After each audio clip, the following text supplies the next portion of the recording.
네, 삼청과 하동에서 발생한 산불 10일 만에 주불 진화가 완료됐습니다. 자, 오늘 이슈 대담에서는요. 창신대 소방방지학과 남기훈 교수 모시고 이 대형 산불의 원인과 예방 대책까지 함께 짚어보겠습니다. 교수님 어서 오십시오. 안녕하십니까? 예, 어제 오후 1시에 이제 주불이 잡혔다라는 소식에 많은 분들이 좀 한숨을 돌리지 않았을까 싶은데요. 213시간 동안 이어졌습니다. 경남에서만 보면 뭐 역대 최장 기간이라고 하던데 이렇게까지 큰 산불로 이어진 이유가 있을까요? 일단 우리가 불이 난다고 하는 것은 탈 것이 있어야 될 거거든요. 근데 탈 것이라는 게 살리면 이제 나무와 낙엽들이 이제 주를 이룹니다. 그런 것들이 이제 겨울철 건조한 기후와 이제 봄철까지 그런 건조한 기후 계속 이어지면서 최상의 탈 수 있는 조건들이 만들어졌고요. 거기 이제 불이 나면서 우리나라 3, 4월은 굉장히 바람이 많이 부는 시기거든요. 그러다 보니까 확산 속도가 굉장히 빠를 수밖에 없는 상황이었습니다. 거기에 이제 동시다발적으로 전국에서 산불이 발생하다 보니까 진화 인력이나 장비들이 집중적으로 투입될 수 없게 되면서 산불이 지속적으로 계속해서 확산될 수밖에 없는 상황들이 만들어졌습니다. 예, 어떻게 보면 동시다발적으로 전국에서 발생한 산불도 하나의 원인이 또 되었겠네요. 네, 예. 하여튼 28일 금요일에 하동 쪽은 이제 주불이 잡혔다. 그리고 지리산 국립공원 쪽 일부만 남았다. 이런 소식이 들려서 곧 불이 다 잡히지 않겠느냐라는 생각이 들었는데 이 마지막 남아있던 지리산 권역 불을 잡는데 생각보다 시간이 또 오래 걸렸어요. 특별한 이유가 있을까요? 이 산불이라는 것이 우리가 이제 건축물 화재 같은 경우는 일단 경계가 있고요. 어떤 고정된 그 모형들이 있지만 산불 같은 경우는 굉장히 광범위한 지역에서 타는 거거든요. 예. 그리고 산불이 발생을 하게 되면 그 지역만 타는 게 아니라 이제 불티라고 하죠. 쉽게 말하면 불티들이 많게는 한 2, 3km씩 날아다닙니다. 그러면서 확산이 여기서 꺼진 것 같지만 다른 쪽에서 불이 날 수도 있고요. 우리가 불이 다 꺼졌다고 또 생각하게 하실 수도 있지만 밑에 낙엽층 밑에 층에서 또 불이 남아있는 경우도 많이 있습니다. 그런 것들이 또 조건만 맞으면 불이 날 수 있는 상황들이 계속해서 발생을 하기 때문에 우리가 단순하게 다 잡혀가네라고 생각을 하실 수도 있지만 그런 것들이 계속해서 발생할 수 있기 때문에 그렇게 이제 계속 시간이 걸리고 주불을 잡는 데 어려움을 겪을 수밖에 없는 상황들입니다. 예, 그러니까 아직도 사실 잔불이 남아 있을 수도 있다.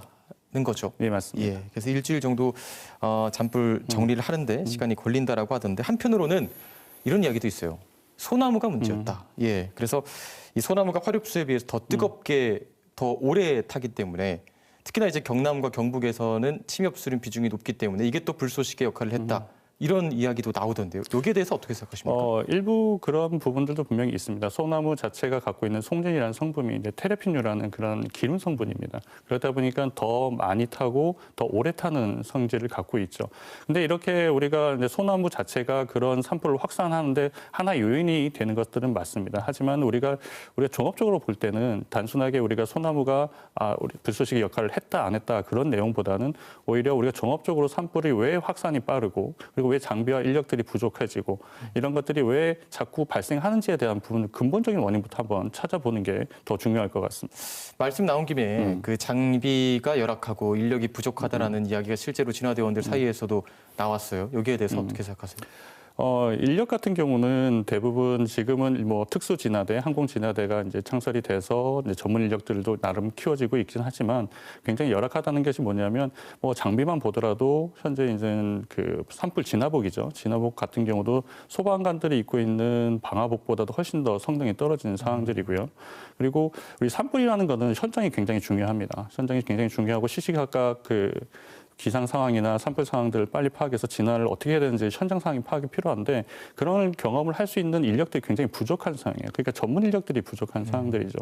그리고 그분들의 처우도 굉장히 좀 열악한 상황들이고 그러다 보니까 경험을 쌓고 전문 인력으로 키울 수 있는 조건들이 마련되어 있지 않은 상황들이고요. 또 헬기 같은 경우도 굉장히 지금 우리나라에는 노후화되어 있습니다. 그리고 작년에 도입을 하려고 했었지만 예산 문제로 인해서 결국 도입이 못 됐던 부분들 생겼고요. 그리고 동시다발적으로 이렇게 산불이 발생을 하게 되면 진화 헬기들이 꼭 이제 노후화되면 정비 시간이 필요합니다.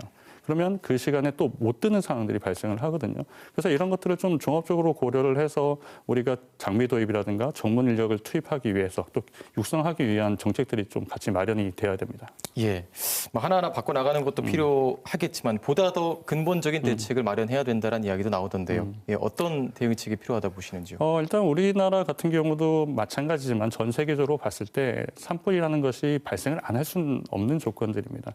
정책적으로 봤을 때 우리가 예방적인 측면에서 봐야 되고 대응적인 측면을 좀 같이 볼 필요가 있습니다.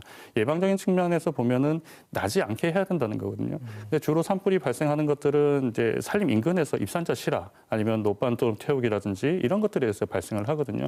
그러면 결국 사람에 의해서 대부분 산불이 발생을 하고 있는데 이런 부분은 인식 개선은 단순하게 우리가 위험해요 아니면 처벌받을 수 있어요라는 것보다는 근본적으로 어떻게 교육을 시키고 인식을 개선할 건가에 대한 문제로 좀 접근할 필요가 있고요. 또 대응적인 측면에서도 우리가 단순하게 우리가 지금은 인력이 부족해서 많이 뽑았지만 이 사람들 나중에 인력 자원이 되는 거 아니야? 라는 생각보다는 이런 자원들을 산불뿐만 아니라 우리가 재난이라는 측면에서 봤을 때 어떻게 또 활용할 수 있는가를 같이 고민해서 전문 인력을 계속해서 양성하고 이분들을 재난 상황에서 어떻게 활용하고 우리가 육성할 건가를 좀 종합적으로 고민을 해야 되는 사항들이고요. 그리고 우리가 첨단 장비라는 게 사실 우리나라는 굉장히 발전돼 있거든요. 예를 들어서 산불 감시 시스템 같은 경우도 산불 감시원들에게만 맡기는 게 아니라 드론 같은 것들을 띄워서 권역을 나눠서 주기적으로 감시하는 시스템들을 같이 도입하게 되면 인력과 장비가 같이 좀 효과를 낼 수 있는 그런 시스템들로 좀 접근이 가능해야 됩니다. 예. 자, 마지막으로 개인적 차원의 예방도 중요할 것 같은데요. 개인적으로 특히나 좀 주의할 점이 있다면 마지막으로 한 말씀 부탁드리겠습니다. 저도 뉴스를 보면서 이렇게 대형 산불이 계속해서 발생을 하고 있고 진화를 못하고 있는 상황임에도 불구하고 또 논밭두렁 태우기를 한다는 뉴스를 봤는데 이건 사실은 인식 개선의 문제가 가장 큰 것 같습니다. 우리가 이 단순하게 불이 날 수 있다라는 것들을 내가 조심하면 되겠지라고 생각을 하시지만 불이 나는 것은 단순합니다.